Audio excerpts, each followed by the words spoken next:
ጤና ይስጥልኝ የንጋት ፖስት ቤተሰቦች የሳምንቱን አበይት የፋይናንስ ዜናዎች ዋና ዋናዎቹን በማስቀደም ጀምራለሁ።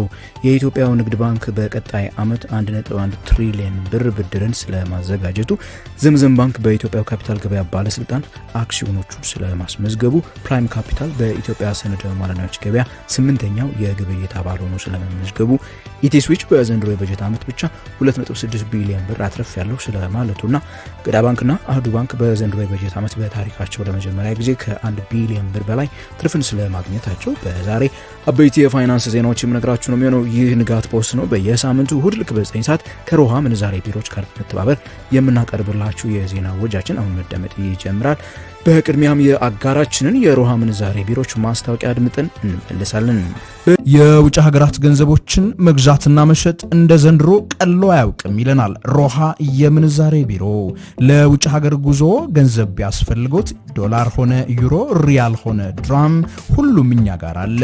ወደ ኢትዮጵያ በመጡበት መሸጥ ቢያስፈልጎት ይሄው አዋጭ ዋጋ ከመልካም መስተንግዶ ክብሮት ተጠብቆ በሮሃ የምንዛሬ ቢሮዎች ይጠብቆታል። ሮሃ የምንዛሬ ቢሮ በአዲስ አበባ ሳር ቤት በአዳምስ ፓቪሊየን ግራውንድ ፍሎር ላይ፣ በካዛንቺስ ማህቡባ አፓርትመንት ቢልዲንግ ግራውንድ ፍሎር፣ እንደዚሁም በድሬዳዋ ከተማ በብሎሰም ሆቴል ግቢ ውስጥ እናንተን ደንበኞቹን ለማስተናገድ ይጠብቆታል። ሮሃ የምንዛሬ ቢሮ ታማኝ ኢትዮጵያዊ የምንዛሬ አጋሮ። በመጀመሪያም በዚህ ባሳለፍነው ሳምንት የውጭ ሀገር ገንዘቦች በሮሃ ምንዛሬ ቢሮዎች ሲገበያዩ የዋሉበትን ዋጋ በመናገር ጀምራለሁ። አንዱ የአሜሪካን ዶላር በ175 ብር ከ38 እየተገዛ በ178 ብር ከ88 ሳንቲም ሲሸጥ፣ የእንግሊዝ ሀገሩ ፓውንድ በ228 ብር ከ90 እየተገዛ በ233 ብር ከ47 ይሸጣል።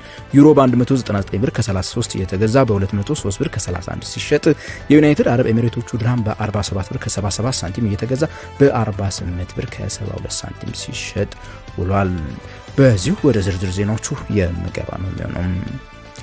በ2018 የበጀት ዓመት 678 ቢሊዮን ብር በብድር መልኩ ለገበያ ያቀረበው ግዙፉ የኢትዮጵያ ንግድ ባንክ በቀጣይ ዓመት የሚያበድረውን ገንዘብ በእጥፍ ሊያሳድግ ስለመሆኑ ነው የተሰማው። በዚህ መሰረት የኢትዮጵያ ንግድ ባንክ በቀጣይ 2019 የበጀት ዓመት 1.1 ትሪሊዮን ብር ብድርን ለማሰራጨት ያቀደ ሲሆን የተለያዩ አዳዲስ ፕሮግራሞችን በመቅረጽ የተበዳሪዎችን ቁጥር ማበራከት ላይ በትኩረት እንደሚሰራ ባንኩ ይፋ አድርጓል። እስከ ቅርብ ጊዜ ድረስ የባንኩ ተበዳሪዎች የኮንዶሚኒየም ተበዳሪዎች ውጪ ሲሰሉ 10 ሺህ አካባቢ የነበሩ ሲሆን ከቅርብ ጊዜ ወዲህ ወደ ስራ የገቡት የዲጂታል አማራጮች የብድር አገልግሎቶች ግን ተደራሽነቱን እያሰፉ ስለመሆናቸው ሰምተናል።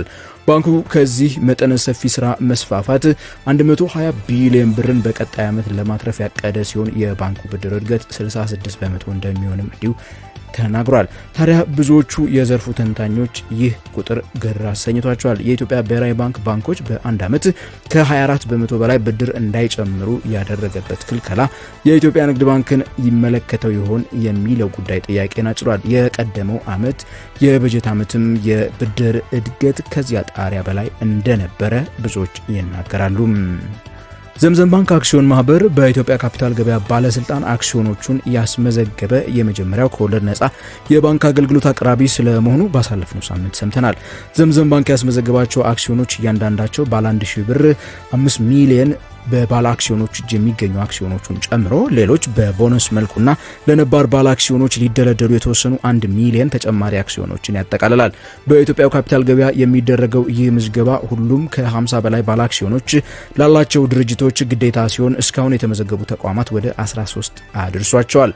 የዘምዘም ባንክን ምዝገባ ስርዓት ያከናወነው ወጋገን ኢንቨስትመንት ባንክ ሲሆን የዘምዘም ባንክ ባለ አክሲዮኖች የባንኩን የተከፈለ ካፒታል ወደ 15 ቢሊዮን ብር እንዲያድግ ለወሰኑት ውሳኔ ምዝገባው መደላደልን እንደሚፈጥር ይታመናል።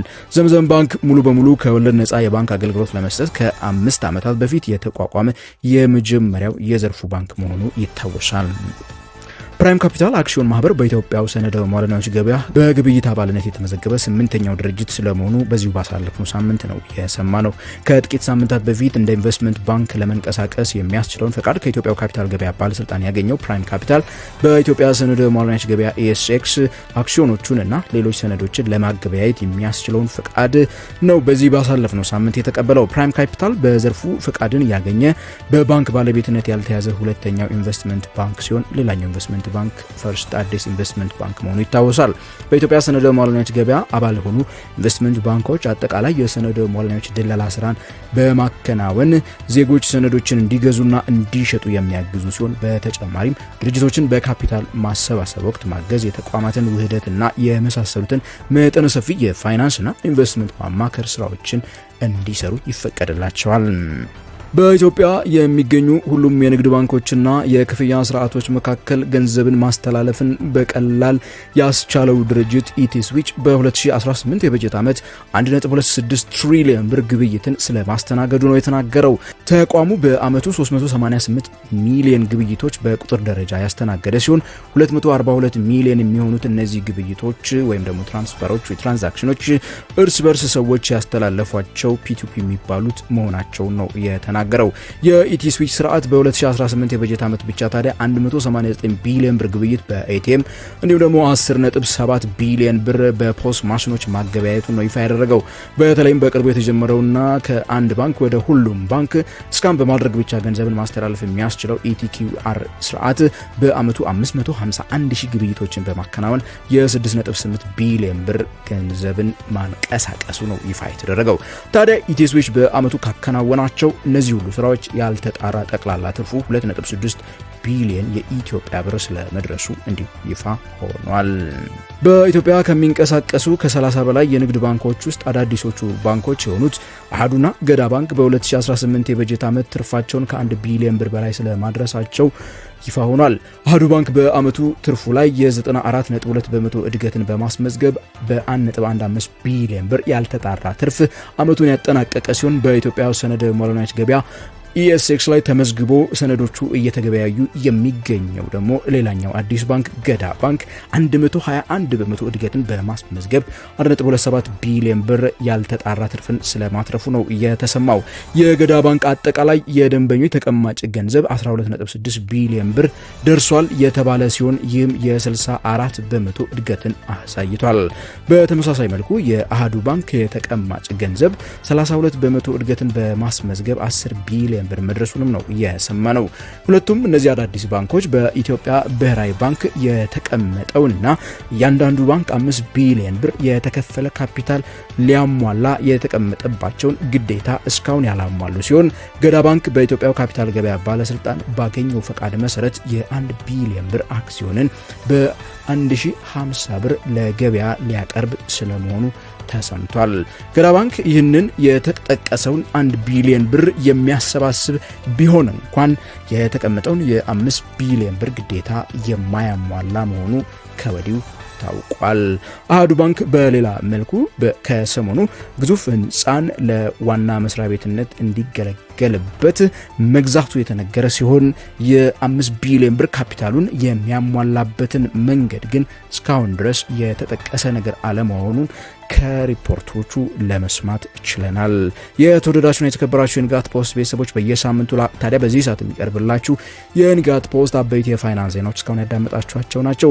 አጋራችን ሮሃ የምንዛሬ ቢሮዎች በቅርቡ በቦሌ ቡልቡላ ረፈንቲ ህንፃ ላይ አንደኛ ፎቅ ላይ አገልግሎት መስጠት ሊጀምር ነው። ታዲያ አገልግሎቱን የምትፈልጉ ከሆነ ወደ ረፈንቲ ጎራ ማለት ትችላላችሁ በቅርብ ቀናት ውስጥ። እስከዛው ግን በካዛንቺስ ማህቡባ አፓርትመንት ላይ በድሬዳዋ ብሎሰም ሆቴል እና እንዲሁም ደግሞ በሳርፔት አዳምስ ፓቪሊዮን ታገኙናላችሁ ያልኩኝ በቀጣይ ሳምንት እስክንገናኝ ድረስ ታዲያ የፍሬያማነት ሳምንት እንዲሆንላችሁ በመመኘት ከንጋት ፖስት ምሰናበታችሁ እኔ ገሜ ባው ነኝ።